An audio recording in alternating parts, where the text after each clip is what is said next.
Welcome back to Learn Astrology with Mary. My name's Mary English. You can find me at www.maryenglish.com, maryenglish.co.uk, and UK Astrologer. You can find me at UK Astrologer. It's not particularly updated, that website, I must say, the maryenglish.com one is more updated. Hello, how are you? How are you? Now, today we're episode 386, and I can't remember if I told you already, but I'm sure I have. But I'm going to tell you again because I'm so happy about it. I've now reached, all of us have now reached over 500,000 downloads. Dun, dun, dun, dun, dun, dun, dun, dun, dun, dun. Very, very proud about that. 500,000. It sounds much nicer than 450,000 or whatever. So we were creeping nearer and nearer the figure, and I think I was episode 300, and I don't know, 370 something, and I was getting nearer to that.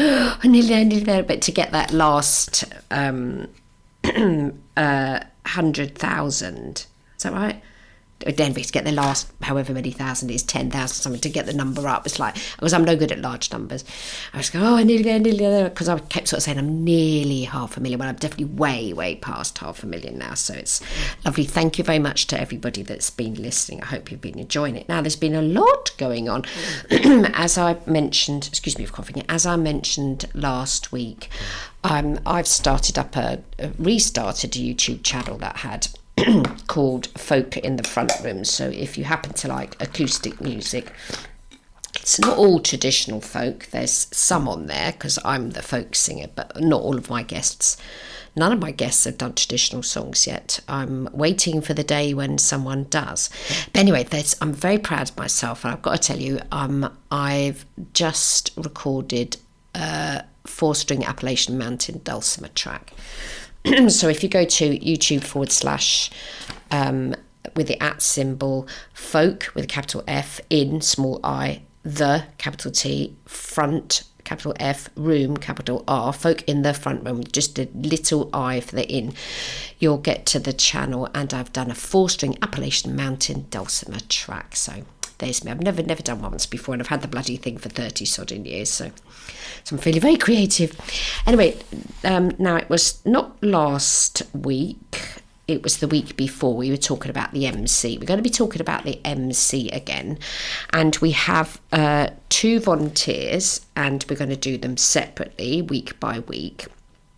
And volunteer number 1 is a beginner astrologer, so don't think they've listened to too many episodes.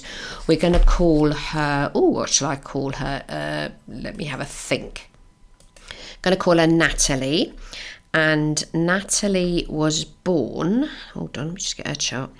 So Natalie was born in the year 25. So she's a 1993 baby. Okay, so she's an indigo.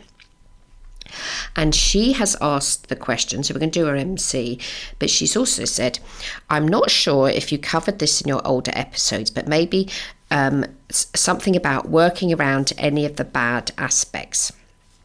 I also think you were looking for people to send in their charts with their MC, so you can use this. Yes, we're going to do your MC. Now, Natalie, I don't know what you do for a living, not too sure, but I expect with you being Gemini, there's more than one job that you've got. So let's kick off. So we're going to get your chart, we're going to talk about it, we're going to talk about your MC, and we're going to talk about your inverted commas bad aspects. Okay, so we've got Natalie's chart. I don't know an awful lot about her background, but I do know that she likes to go on holiday.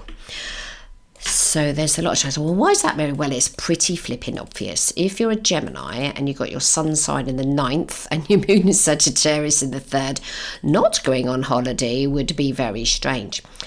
Now, the other thing I need to tell you off about, Natalie, naughty, is that you've made your chart with the Placidus system. So you've only been half listening to the episodes. I don't know how many you've listened to. Thank you for listening to the ones you have listened to. But you need to, if you're going to be learning astrology the Auntie Mary way, then you need to use your chart with the Plastis system. So with the equal house system, because you've used Plastis, which is the default on astro.com, you need to go to the extended chart selection page and choose equal house. And there is an episode telling you how to do that, which is right at the beginning. And it's also on my YouTube channel, so how to make a chart. But yeah, you've used Plastis, which will make your chart look a lot more messy, inverted commas, than it is when you use equal house. With equal house, the one advantage to using it is no matter how inverted commas messy, disruptive, splash, whatever you want to call your chart is, with equal house it brings a form of order to it. Now you definitely have a splash chart. You've got all, in fact it might even be a splay. You've got a splay. It's not even a splash. Splash is uneven, splay is even. You've got your planets all equally dotted around the circle. You have planets in every house except the first house, the 6th house, and the 8th house, and the 10th house.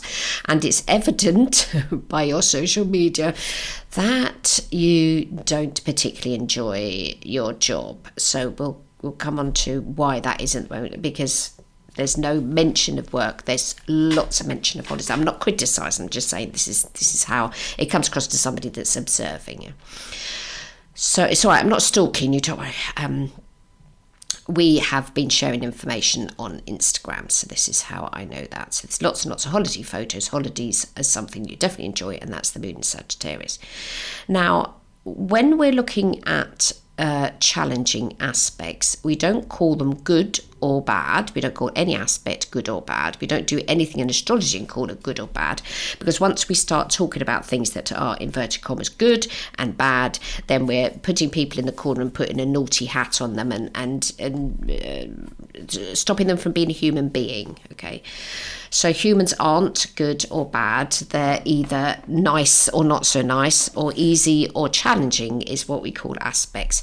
So you have a number of easy aspects. You've got Sun sextile to Mars. You have Sun trine to Jupiter. I mean, that's jolly good, because Jupiter is the ruling planet to Sagittarius. You've got Sun in the 9th, so there'll be something going on there. You've got Jupiter very near the ascendant. It's only 5 degrees away. It's in your 12th house. But that's a nice aspect to have, especially if you like travelling. You're going to always be on the right aeroplane. You're never going to be one of those people that gets to the airport and has to sit about for 64 hours. You know, you're just going to have a natural knack at being able to travel.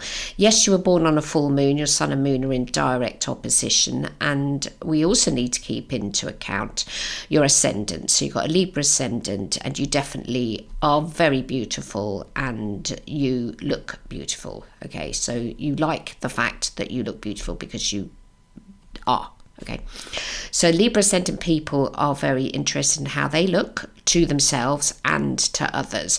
A Libra ascendant person, if they were walking around with spinach stuck between their teeth and hadn't noticed it themselves, and you didn't tell them and they got home, they'd be absolutely mortified. And in fact, I doubt you'd even go out the house with spinach between your teeth, because you'd be intimately checking everything before you leave the house. I am married to a Libra ascendant person. I've never seen him with spinach between his teeth, I must say. I've never seen him not well turned out. He carries a comb in his pocket, and he will adjust his hair. If it gets ruffled in the wind, I just let mine go all over the place. I've got a Libra ascendant, okay. I mean, I do like to look nice, but I don't have a Libra ascendant. So you've got all your planets all the way around the circle, bing, bong, bing, bong, bing. So you like to do a little bit of this, a little bit of that. You're an air sign with a fire sign moon, with an air sign ascendant. It's all about ideas. Air signs is all ideas, conversations, thoughts, There's not a hell of a lot of Earth in your chart, and the only 2 Earth planets you have is Uranus and Neptune conjunct, because you're part of the Indigo generation, in your 4th house of home and roots. So let's start from the top. We're going to go around your chart. So you've got a Libra ascendant. The ruling planet to that is Venus. Your Venus is located in Aries in the 7th house. Make sure you settle down and get a partner at some point, not right now. But Libra ascendant people feel better when they're dating or living with somebody or married or cohabiting or whatever you want to call it. You've got to have some sort of partner of some description. If you don't get a physical human partner, then having an AI bot or something, or a pet, You operate much better being in a duo, so that's the Libra ascendant, and the ruling planet to your ascendant being in the 7th house of close relationships and marriage. Now, the Sun, the only challenging aspect, it's not that challenging. Sun and Moon opposition is perfectly okay aspect to have, just means you're born on a full moon. You have got Sun opposition your North Node, because your North Node and your Moon conjunct to each other, and your North Node, which is your spiritual purposes stuff, time around, is in your 3rd house of short journeys, learning, teaching. Teaching is probably more 9th, but you could do sort of infants teaching in the 3rd house, brothers and sisters, siblings, short journeys. And it's the house of communication, and since Gemini is a pretty good sign for communicating, blah blah blah blah blah, that's what your soul wants you to do, communicate something in some way to some people. And I must say, as far as your social media goes, you do it very well. Okay, so the pictures that you put in there, the little films that you make, are easy to watch and nice. You're not sharing stuff that's scary and I'm going, eek. There's not like that at all. You've already had your Saturn return, so you've got Saturn 0 degrees Pisces, bing, done it, been it, seen it, done it, got the t-shirt, that's all finished now. So where are these challenging aspects? Got none between the Sun and none between the Moon. Okay, so the Sun and the Moon don't have any difficult aspects. It doesn't start to get, inverted commas, challenging until you get to your Mercury, and your Mercury is square Jupiter. So that would mean you're more likely a person that doesn't believe in themselves, because Jupiter's the planet belief, Mercury is how we think. You've got your Mercury 4 degrees into Cancer. It's a different sign to your Sun sign. Your Sun sign is Gemini, and like Donald Trump, who also has the same signature, he's got Sun in Gemini, Mercury in Cancer. You think a little slower than your average Gemini. So that's just the thinking side of things. That's probably the talking side of things. Now, I've got Moon in Gemini, and I could talk very fast if you want me to. People with Mercury in Gemini can, but you've got your Mercury in Cancer, which is slower. It's to do with family and cuddly things, and that's the stuff that you like to talk about. It's in your 9th house of long distance travel, and you like to talk mostly about your holidays, and you definitely do that, so that box has been ticked. But the square to Jupiter, with your Jupiter being located in your 12th house, there's a little bit of a niggly sort of, do I believe myself, do I believe in myself, do I believe what I've just said? So you might be a bit more reticent about saying things. You possibly could pause a little bit before you speak. Not that I've never met a Gemini that does that, but it could be a possibility. So that's the challenging aspect you've got. Then it carries on being challenging. So you've got Venus, the love planet, square to Uranus. Relationships start and end very suddenly. You've got Venus square to Neptune. You don't know where you are in a relationship. A lot of times you'll feel confused. Then you've got Mars square to Pluto. So Mars is where you get your energy from. It's in the sign of Leo, and it's conjunct to your Chiron. I do hope you're exercising. I mean, you've got a beautiful figure and all the rest of it. Make sure you're taking some exercise, not just starving yourself and eating weird foods. It's important that you take physical exercise. I think there's pictures of you swimming, but that might just be holiday swimming, but you need a proper exercise regime. I cannot tell you how many Geminis I know that do not have a regular exercise routine. They will do a little bit of this here or there. It isn't good enough. Everybody, Gemini even more so, because they are an air sign and they not in their bodies. I haven't met a Gemini yet young Geminis, of which you are, don't even pay attention to their bodies until they start to go wrong, and then it's like, oh, what's happened here? So you're never going to meditate. I haven't met a Gemini yet that's capable of doing it. There's loads of Geminis that have written books about it. Your attention span can be slightly less than other people's. So if you are going to meditate, I'd recommend, which is what I do, just 5 minutes a day, every day of the week. That's 365 days in the year. You add that all up, and that's a total of 30.5 hours a year, which is better than a poke in the eye. So that's nearly a month's worth. You do 5 minutes every day. At the end of the year, you'll have done at least a minimum of a month's worth of meditating, which is a brilliant, and especially if you do it regularly. The other thing, because Geminis are never in their bodies and they don't want to do regular exercise, you need the same thing. Just do 5 minutes every day. If all you're doing is walking to work rather than driving, or walking up the stairs rather than catching the I think you call them elevators in America. But not that you're from America, but when we're not in England, people call them elevators. We call them, well, we got escalators and we got lifts. But I think you might call them elevators. But the bit you get in and it takes you up to the top of the top floor of a building, I recommend that you walk.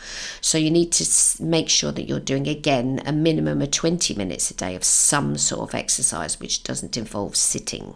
Okay, so that's walking or cycling or strolling or whatever. And as I say, it's important. So there's your sixth house of health hasn't got any planets in it. It's in the sign of Pisces. It's ruled by Jupiter/Neptune. Your Jupiter in the 12th and your Neptune is in the 4th, which are both water houses.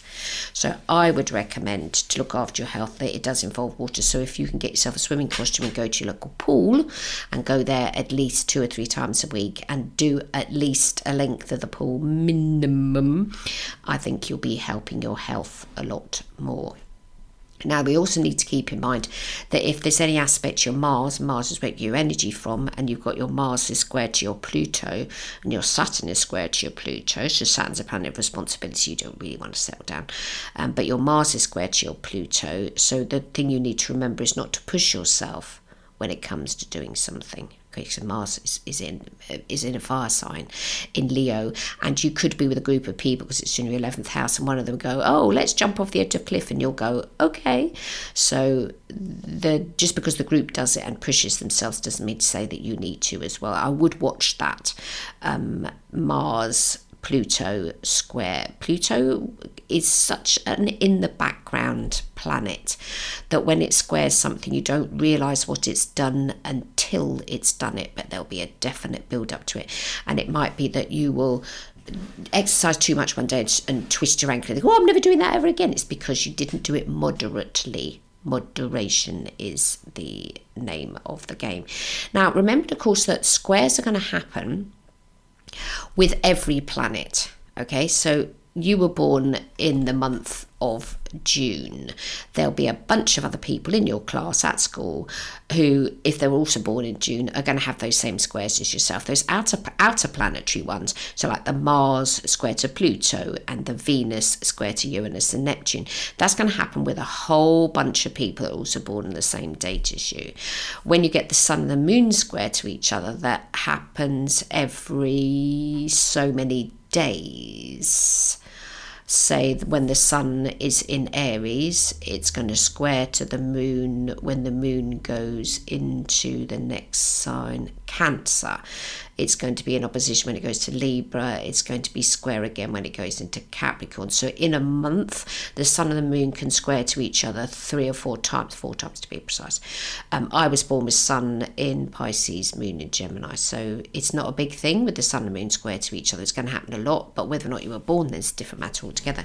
But your outer planets is going to affect a lot more people than just yourself. So when we're talking about them and saying, you said that they're bad. They're not bad, they're challenging, and you need to have some challenges in your chart, otherwise you're just going to lie about on the sofa all day reading magazines or watching the TV. So I personally think that squares are a good thing because they get us off the sofa and go and make us do stuff. A square in a chart is a little bit like an itch. You've got to scratch the itch. But if you didn't have the itch, you wouldn't be scratching it. If you didn't scratch it, you wouldn't be doing something. You would be the Buddha. So I have seen charts of people and their whole chart is a grand trine. You try getting them to do something they don't want to do. You try getting them to do something that is original, might be a little bit more of a challenge. I mean, the Buddha, I always imagine the Buddha as being just, his whole chart must have been a trine. Do you know, I don't know what his date of birth was. Nah, nobody really knows when he was born. They don't even know what year he was born. They're saying it could be C563 BCE or 580. There's a big difference between 563 or 480. Okay. They know when he died, probably. Oh, they know he was 80 when he died. But we don't have, the neutrality of this article is disputed. Oh, well, it's going to be as a religion, isn't it? No, they don't know when he was born. Different countries celebrate his birthday on different dates, but it's a bit like Christmas. Oh, that's when Jesus was born. Well, actually, he wasn't, because there aren't any lambs around at Christmas. Probably born in the spring. I did read a good argument about Jesus was probably a Pisces, and it made quite a bit of sense when you think about the things that they describe that were around at the time of his birth, more likely to have been a Pisces, but again, can't be proved. So you do need to keep in mind the fact that you're a Gemini. Geminis are happiest when they're doing a little bit of this, a little bit of that, a little bit of the other, okay? Especially when you're having a splay chart with all your planets around the circle. Don't focus on just one thing. You will die of boredom. Carry on doing the travelling. Make sure that you have a partner who you can travel with. And the sign of the zodiac that you're most compatible with is, trust me on this one, a Libra.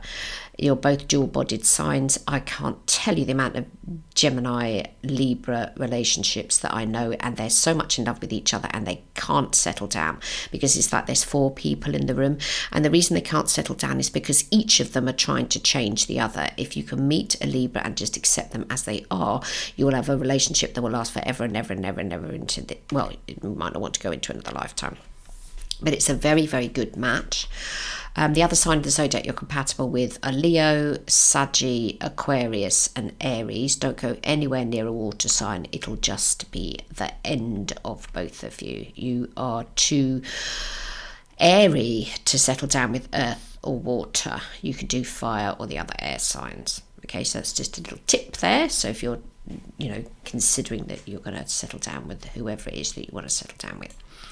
Now then, let's talk about your MC. So we covered it in episode 384 in Finding Success in Your Horoscope by Jackie Slevin.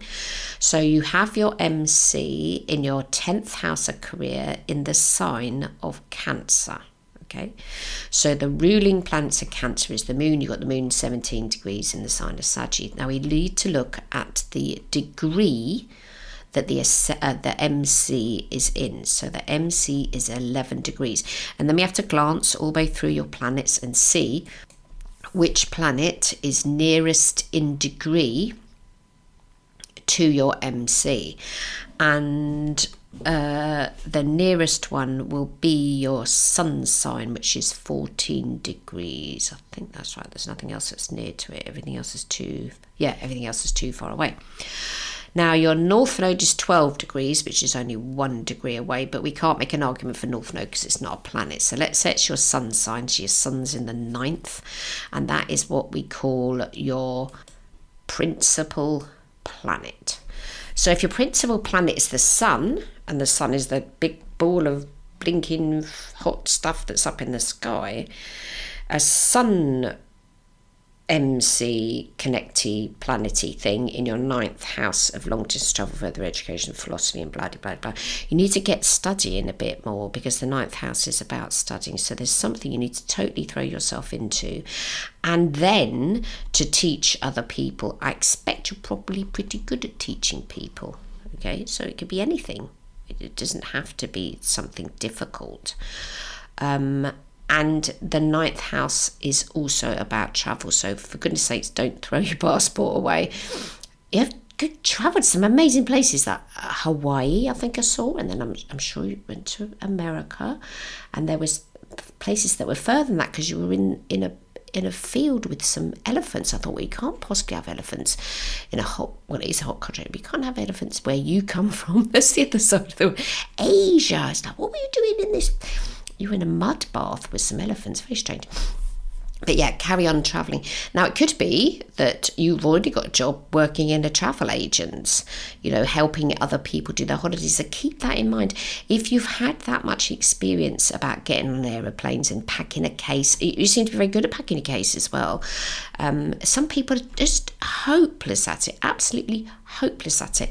We've got people in the UK that do like holiday tours. So they book people on the classic trip is to come to the UK, to stay in London, and then do this little sort of hop off where you go to Stonehenge and you go to Glastonbury, you go to Bath, you go to Bristol. I mean, I couldn't do that in 6 days, let alone one day.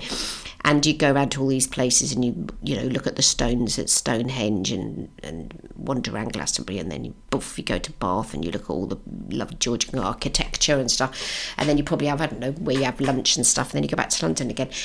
But those people that book those holidays, they need help doing it. So there are people that organise it. Now, I'm not suggesting that you be the driver of the van that takes everybody there, but you could be the bookings or the suggestions to it. So remember that the thing that you like the most, which is travel, you could make a career out of it. And you could, because you love your home country and where it is that you come from, which obviously I won't reveal because that reveals a little bit more about yourself and everything's anonymous on here. It's important that you recognise that you do like your family, you do like your roots, you do like where you come from. I can't see any evidence that you don't. And the sun in the ninth is important with the travel side of things, that maybe your career could be based in the country that you're living in, but helping other people go to other countries as well, and maybe being the tour guide that goes on the aeroplane with them and pats their hand and tells them not to worry or whatever. I don't know that you particularly like to do that, but you could just remember that the travel side of things is very much an important part of your chart. So MC in Cancer, 11 degrees. The only other planet that's near to it is your sun at 14 degrees. Remember, of course, that the ruler to your MC, not ruler to your MC, what am I saying? The ruler to MC, because it's Cancer, is the moon, and the moon is in Sagittarius as well. So we've got two things that are indicating sun in the ninth travel, moon in Sagittarius travel, that maybe your career needs to be, and I say I don't know what you do for a living because we haven't discussed that. I think that would be an important thing for you to consider as a job for yourself, that your job involves the travel side of things, because I say you are so good at it, you love it, you're like a fish in water when you're out there traveling and stuff. You know, looking at the pictures, you're happy. So helping other people with that, being happy, could be very beneficial for yourself. Now, keeping in mind your squares, and say nothing squares until we get to your Mercury, you need to just unpick that Mercury square Jupiter. I'd say that's probably the most challenging aspect that you've got, because Mercury is how we think and Jupiter is what we believe in, and how we believe that you might not think that you're capable of speaking other languages, which I'm sure you are. You might think that you're not capable of communicating very well, but you do. It's just the Jupiter is going to go, do you believe that? Do you believe that? So I recommend that you go to Byron Katie's website, The Work, print off a worksheet and go through a few questions and challenge those internal thoughts that could be a little bit more on the negative side of things.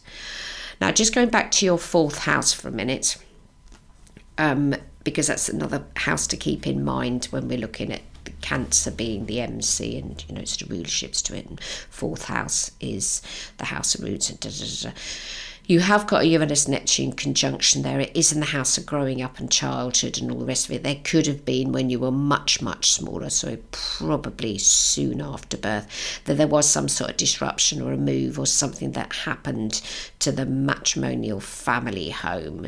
Those are quite disruptive planets to have in your fourth. So either your parents moved, or you wanted them to move, or they didn't move, or there could have been some move, or there was lots of changes and goings and comings and la in your childhood. You have to remember that if you decide to marry and have children, whatever, that you don't repeat what might have happened to you in your childhood. It's very easy for us never to even consider what might have happened to us as children. That would definitely come bouncing out of the closet when we become parents ourselves. So I was just thinking today about another client whose girlfriend's parents are just going through a divorce. They themselves have been through parents have been through a divorce, and then their grandparents have been through a divorce. So I was just sort of thinking that person's quite surrounded by divorce. They're going to have that quite deeply in their subconscious. So when they become a parent themselves, that might trigger off the sense of abandonment that might have happened to them because their parents divorced when they were quite young. So it's important to deal with those things so that they don't turn up later. And now, of course, I don't know whether or not you ever want to marry and settle down and have children yourself, but that is something to consider. Yes, so it's important that you have some squares in your chart to liven it up and give it a bit of energy and action. There are plenty of sextiles and trines. You've got a lot of them You've got Sun trine Jupiter, Moon trine Mars, Venus trine Mars, and there was another one I saw, Mercury trine Saturn, and then all those little sextiles. So Uranus and your Neptune sextile your Pluto. You're a lucky bunny, even though your Uranus and Neptune are conjunct, and that only happens once every 170 years. So even though you were born during the indigo phase of astrology, you yourself are not actually an indigo yourself, because your chart isn't one-sided. So indigos have very one-sided charts. What you are is a spokesperson for the indigo generation. We have to remember that people that are born during the time when that Uranus-Neptune conjunction was happening, if they've got charts that are orientated, so they have planets on the other side of the circle, that means that you can give the other point of view to the indigos. You'll understand them, but you'll also be able to look in a different angle and understanding in a different direction what they might be trying to achieve. So I actually would recommend that you, if you were to work in travel, that you work with people that are the same or similar age to yourself, rather than necessarily working with older people, which Gemini and older people don't really gel, because Gemini's the eternal, like Tinkerbell, the child forever. Yeah, Tinkerbell, definitely. So we've been around your chart, we've looked at various different bits of it, we've discussed the majority of it, and anything more than that I have to charge you for reading, and we've focused on your MC, because we're finding out, how do you find success. Auntie Mary would definitely recommend it has to be something to do with travel, so either a travel agency or an airport, or I'm not suggesting that you become airline crew, because that's not quite the same thing at all. You spend a lot of time in a bit of metal rather than actually on the ground doing stuff, because it's the movement.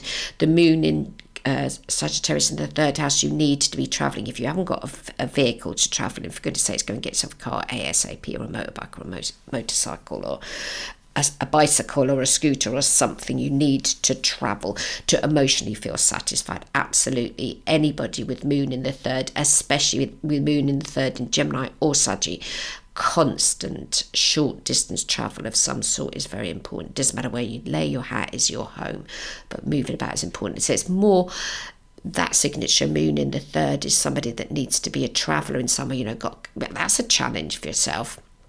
Natalie, what happens if you've got yourself a camper van and travelled away across your country, and made a living while you were doing it by doing little YouTube videos and updates? Who knows? Anyway, I hope that helped, and thank you very much for following the podcast. Do make sure in future that when you communicate a chart to me, you use the equal house system. And to everybody else that's listening, I hope you have a fab week, and I'll be back next week. And we have another chart, and that's going to be the chart of Melanie, and she's a naturopath, so we're going to be talking about her chart, and she very much wants to focus on her MC. So I hope you have a fab week, and I'll be back next week. Bye bye now.